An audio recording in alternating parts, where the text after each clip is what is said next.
pedalaman biasanya dikonotasikan sebagai daerah yang terlambat berkembang.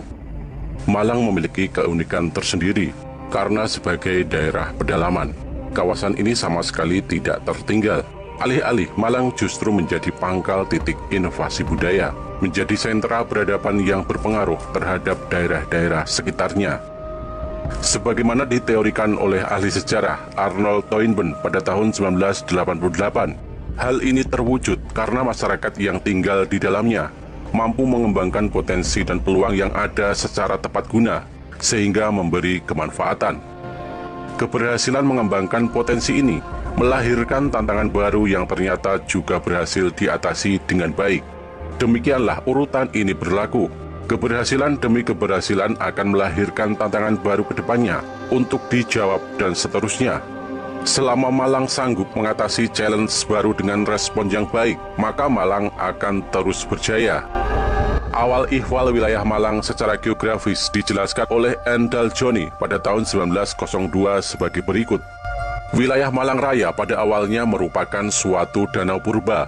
Danau purba Malang terbentuk melalui rangkaian peristiwa vulkanik berupa letusan dahsyat gunung api maha besar yang semula berbentuk strato. Eksplosi tersebut mengakibatkan hancurnya kemuncak gunung api. Lama-kelamaan ujung atas lubang kepundanya tersumbat dan terbentuklah cekungan dalam atau kaldera maha besar di puncak kerucutnya.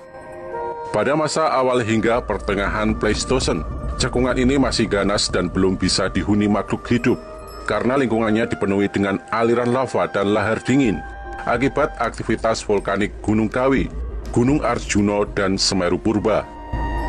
Pleistosen adalah suatu kala dalam skala waktu geologi yang berlangsung antara 2.588.000 hingga 11.500 tahun yang lalu.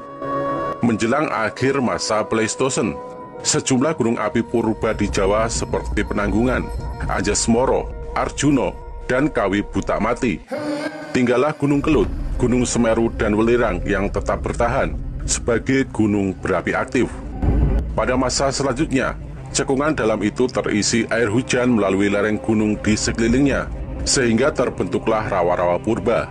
Rawa-rawa purba berangsur-angsur berubah menjadi danau purba yang dinamai Danau Purba Malang.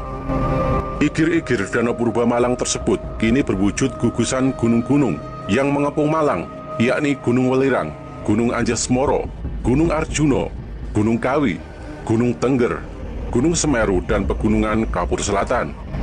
Saat Danau Purba Malang belum mengering, palung berantas yang melintasi wilayah kota Malang berada di dasar Danau Purba. Atas Danau Purba Malang berubah menjadi daratan yang disebut Dataran Tinggi Malang, sebagaimana keberadaannya sekarang.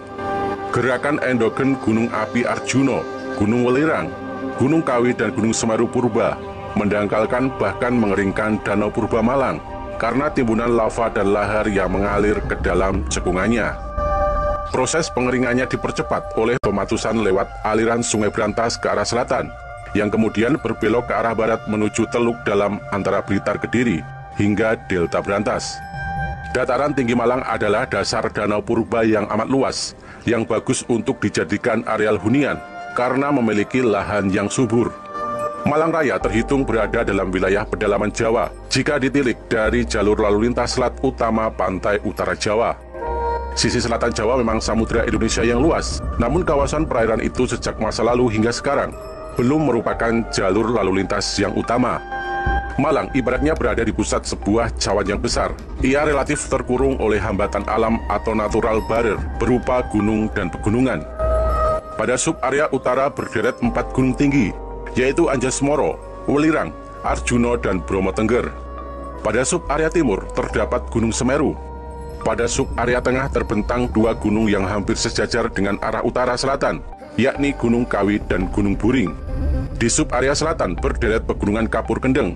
Pada sub-area barat tegak berdiri volcano aktif Kelut. Beruntung meskipun relatif terkurung, terdapat akses keluar masuk dari dan ke Malang Raya melalui lembah dan celah antar pegunungan sebagai perlintasan. Perlintasan utara memanfaatkan celah antara Gunung Tengger di sisi timur dan Gunung Arjuno di sisi barat disebut perlintasan Lawang. Perlintasan timur memanfaatkan celah antara Gunung Semeru di utara dan Pegunungan Kapur di selatan. Perlintasan selatan memanfaatkan celah antara Gunung Kawi di sisi utara dan Pegunungan Kapur di selatan. Perlintasan barat berada di celah Gunung Welirang di sisi utara dan Gunung Kawi di sisi selatan. Masih ada satu lagi perlintasan Cangar Pacet antara Gunung Welirang di timur dan Anjesmoro di barat, namun memiliki frekuensi lalu lintas yang jarang.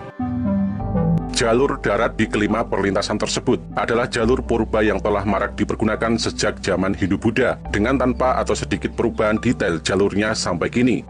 Oleh karena itu dapat dipahami bila terdapat banyak peninggalan arkeologis di sepanjang jalan purba dan percabangan-percabangannya tersebut. Di antara perlintasan-perlintasan di atas, perlintasan Lawang adalah yang utama karena merupakan akses ke Pasuruan yang memiliki pelabuhan pada Muara Kaliporong, serta Surabaya yang memiliki pelabuhan Hujung Galuh pada Muara Kalimas. Prasasti Tembaga Katideng II atau juga disebut Prasasti Lumpang bertarik tahun 1317 Saka menyiratkan pendayagunaan Lawang sebagai gerbang utara dengan menyebutkan suatu jenis pajak bernama Jalang Palawang yang artinya semacam pajak retribusi jalan. Geostrategis Lawang sebagai pintu masuk utama menjadi pertimbangan Wisnuwardana untuk merelokasi pusat pemerintahan kerajaan atau Kadatuan Tumapel dari Kutaraja ke arah utara, yaitu ke Singosari. Hal ini berkaitan dengan perubahan orientasi politik kerajaan Tumapel ke arah eksternal pada masa Wisnuwardana dan Kertanegara untuk kepentingan integrasi Jawa yang dinamai Cakramandala Jawa maupun integrasi Nusantara yang dinamai Cakramandala Nusantara yang membutuhkan akses jalan menuju ke laut.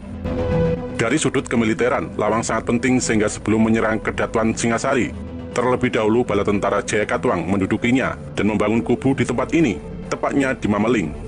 Pemerintah Hindia Belanda bahkan membangun tangsi militer di Lawang Singosari untuk mengamankan Malang Raya.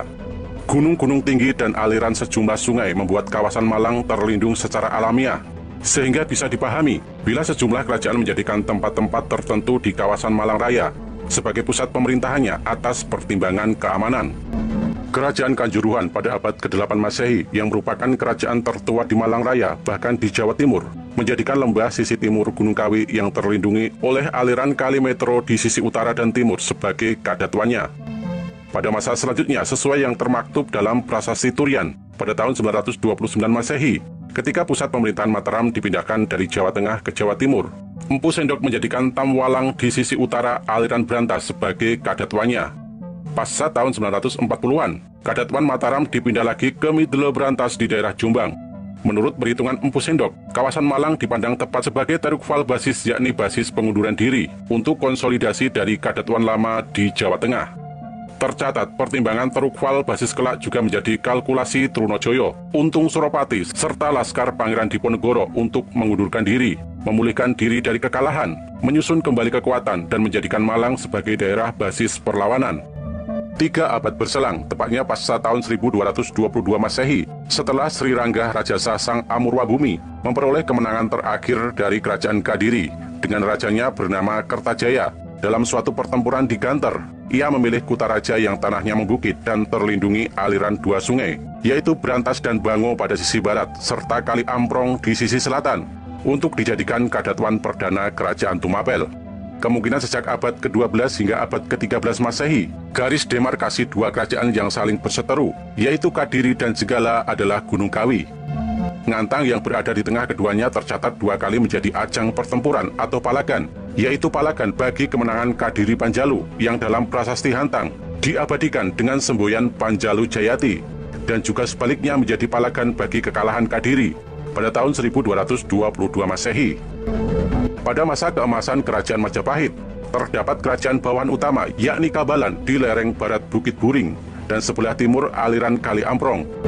Raja Kadatuan Kabalan ini adalah putri mahkota bakal penerus Hayam Wuruk yang bernama Kusumawardhani atau juga disebut Bri Kabalan.